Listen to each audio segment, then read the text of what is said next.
কই গো, কোথায় তুমি? দেখে যাও কি আসছে, তাড়াতাড়ি আসো। হ্যাঁ, কি হয়েছে বলো? আরে বাবা মা, আসসালামু আলাইকুম। কখন আসলেন আপনারা? কেমন আছেন? তুমি বাবা মার সঙ্গে গল্প করো, আমি ওনাদের জন্য নাস্তার ব্যবস্থা করি, সাথে 2 কাপ গরম চা। কেমন হয় বলো? বাবা তুমি কেন চা বানাও? তুমি বসো, মাহি যাও তো চা বানালে এসো। হ্যাঁ, তুমি ঠিকই বলেছ। জামাই কেন চা বানাবে? চা বানাবে আমাদের মেয়ে। মাহি, তুই যা তো, সুন্দর করে জামাই সহ আমাদের সবার চা বানাই নিয়ে আয়। কতদিন হলো একসাথে বসে চা খাই না। জানা তোর হাতের চা অনেক ভালো লাগে। জামা, তুই গিয়ে চা গুলো বানাই নিয়ে আয়, যা। বাবা মা, ওকে চা বানাইতে হবে না, আমি তো এই বাসার সব কাজ করি। ফ্লোর মোছা, রান্না বান্না করা, বাসন মাজা, এমনকি আপনার মেয়ের কাপড়টাও আমি কাচি। আর এই চা ওকে বানাতে হবে না, আমি খুব সুন্দর চা বানাইতে পারি। আপনারা বসেন, আমি চাটা বানাই নিয়ে আসি।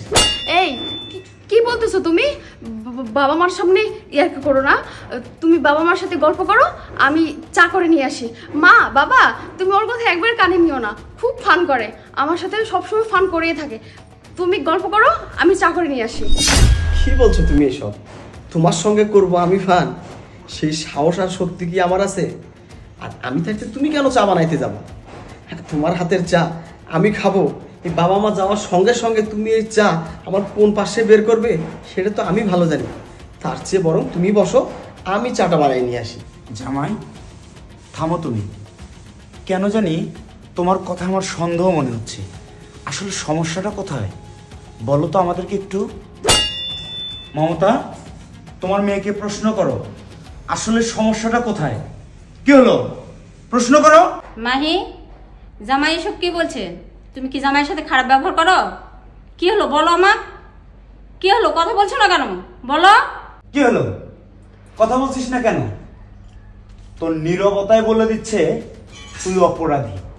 মমতা, এটা আমাদের সন্তান। আমার ভাবতে অবাক লাগছে, এটা আমাদের সন্তান না। এখানে আর এক মুহূর্ত না, এখানে আর থাকবো না। চলো বাবা বাবা বাবা, মা তোমরা দাঁড়াও। মা, এই তুমি কি বলছো এসব? বলো না, তুমি আমার সাথে মজা করছো? প্লিজ বলো না। দেখো না, বাবা মা আমাকে ভুল বুঝতেছে। আমি তোমার সঙ্গে মজা করছি? মোটেই না, আমি তোমার সঙ্গে কোনো মজা করছি না। বাবা মা, আপনার মেয়েকে যেদিন থেকে আমি বিয়ে করেছি সেই দিন থেকে আমি জ্বলন্ত আগুনে জ্বলছি। কেন জানেন? আমার মা আমার বাসায় থাকতে পারে না, আমার বাবা আমার বাসায় থাকতে পারে না, আমার ভাই বোনরা আমার সঙ্গে থাকতে পারে না। ওর অত্যাচারে সবাই আজকে আমার বাড়ি ছাড়া। আমি আমার বাবা মার একমাত্র সন্তান হওয়ার পরেও আজকে আমি বাবা মা ছাড়া ওকে নিয়ে আলাদা থাকি। ওকে আমি যখন বলেছিলাম এই কথাগুলো, ও আমাকে বলে তোকে আমি টাকা দিয়ে কিনে নিয়েছি, আমি নাকি ওর গোলাম, তাই আমার দ্বারা এই সব করে নেয়। ওকে আমি আরেকদিন বলেছিলাম আমি তো তোমার হাজবেন্ড, বিয়ের পর থেকে তুমি একটা দিনের জন্য আমাকে স্বামীর অধিকার দেওনি। ও আমাকে বলে আমি তোকে টাকা দিয়ে কিনে নিয়েছি, তুই আমার গোলাম, তোকে কিসের অধিকার দেবো আমি? ওকে আমি বললাম বাসায় একটা কাজের মেয়ে নেই। ও আমাকে বলে তোকে টাকা দিয়ে কিনেছি আমার গোলামি করার জন্য, কাজের মেয়ের কোনো দরকার নেই। তবে বাবা, আমি জানতাম কোনো একদিন আপনাদের সামনাসামনি আমি হব, সেদিন এই কথাগুলো বলবো। আজ যত ভাগ্যে মিলাই গেছে, আপনাদেরকে বললাম। আমার আর কিছু বলার নেই, যা বলার আপনারাই বলেন, কারণ আপনার মেয়ে তো আমাকে টাকা দিয়ে কিনে নিয়েছে, আমি তো এখন আপনার মেয়ের গোলাম।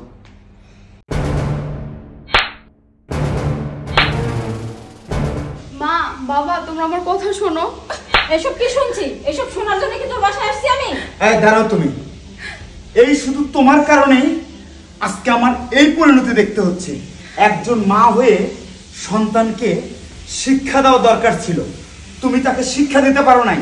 যদি তুমি তাকে ভদ্রতা, সভ্যতা, মানবিকতা শিখাতা, তাহলে আজকে আমি বাবা হয়ে একজন সন্তানের বাসায় এসে, মেয়ের বাসায় এসে আমাকে এই অপকীর্তির কথা জামার মুখ থেকে শুনতে হতো না। এই লজ্জা আমি কোথায় রাখবো? আমি কাকে দেখাবো এই লজ্জা? এই লজ্জা দেখানোর জায়গা নেই আমার, এই মুখ দেখানোর জায়গা নেই আমার কোথাও। বাবা, তুমি আমাকে ক্ষমা করে দিও। আমি একজন সন্তানের বাবা হয়েও তোমাকে বলতেছি, আমরা আমাদের সন্তানকে সুশিক্ষা শিক্ষিত করতে পারিনি, ভদ্রতা, মানবিকতা দেখাতে পারিনি, ওকে ভালো মানসিকতার মানুষ বানাতে পারিনি। বাবা, কি বলছেন আপনি এসব? আপনি কেন আমার কাছে ক্ষমা চাবেন? আমি আপনাদের কাছে ক্ষমা চাচ্ছি। আসলে বাবা, আমি আপনার মেয়ের যোগ্য স্বামী হতে পারিনি, তাই আজকে আমার এই অবস্থা। আপনারা দুঃখ পাবেন না, আপনারা বসেন বাবা, অনেক বেলা হয়ে গেছে, আমি আপনাদের জন্য খাবারের ব্যবস্থাটা অন্তত করি। বাবা, তুমি কেন ক্ষমা চাবে? তুমি কেন ক্ষমা চাবে আমাদের কাছে? মাহি, আমি তোকে বলছি, তুই যেদিন একজন ভালো মানুষ হতে পারবি, তোর শ্বশুর শাশুড়িকে আপন বাবা মার মতো শ্রদ্ধা করতে পারবি, সম্মান দিতে পারবি, সেদিন তুই আমার মেয়ে হিসেবে আমাকে বাবা ডাকবি, এমনকি তোর মাকেও মা ডাকবি। আর যদি তুই সেই মানুষ না হতে পারিস, সেই ভালো মানুষ না হতে পারিস, শ্বশুর শাশুড়ি, দেবর, ননদ, আত্মীয় স্বজনদেরকে আপন করে নিতে না পারিস, তাহলে কোনোদিন তুই আমাদেরকে বাবা মা বলে ডাকবি না। আমরাও ভুলে যাব মাহি নামে আমাদের কোনো মেয়ে সন্তান ছিল, কোনোদিন ছিল না, আমরা এটা ভেবে নিব।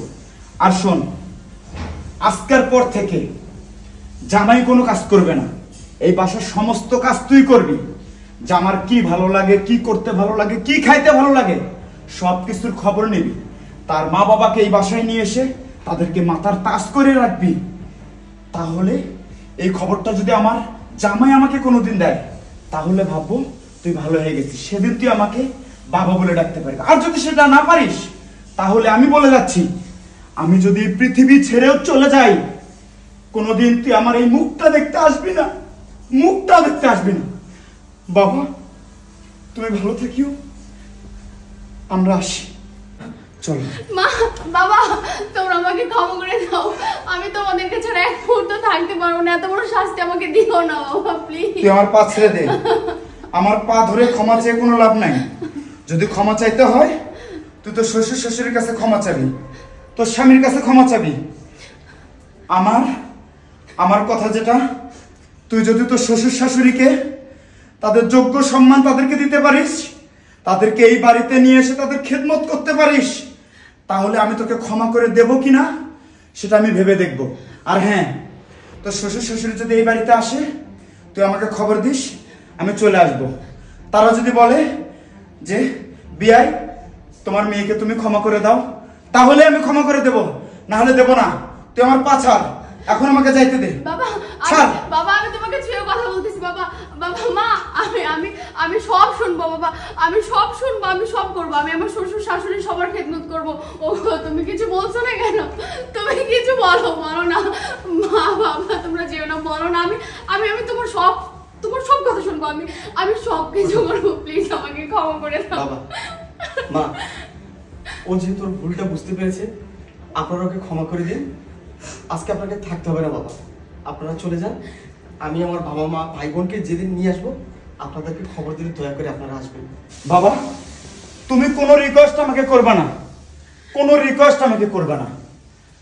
যেদিন তোমার বাবা মা এই বাসায় আসবে, আসার পরে তারা আমাকে বলবে আমরা তাকে ক্ষমা করে দিছি, পারলে বিয়ে তুমিও তোমার মেয়েকে ক্ষমা করে দাও, সেদিন আমি ক্ষমা করে দেব। তার আগে আমি আমার এই মুখটাও আমি ওকে দেখাবো না, এটা আমার কথা। প্রয়োজনে আমি ওকে ত্যায্য করে দেব, তবুও আমি আমার মুখ ওকে আমি দেখাবো না। আমি এখন আসি, তোমার বাবা মা আসলে তারা তাকে ক্ষমা করে দিলে তুমি আমাকে ফোন দিও, তখন আমি চলে আসবো। চলো মমতা।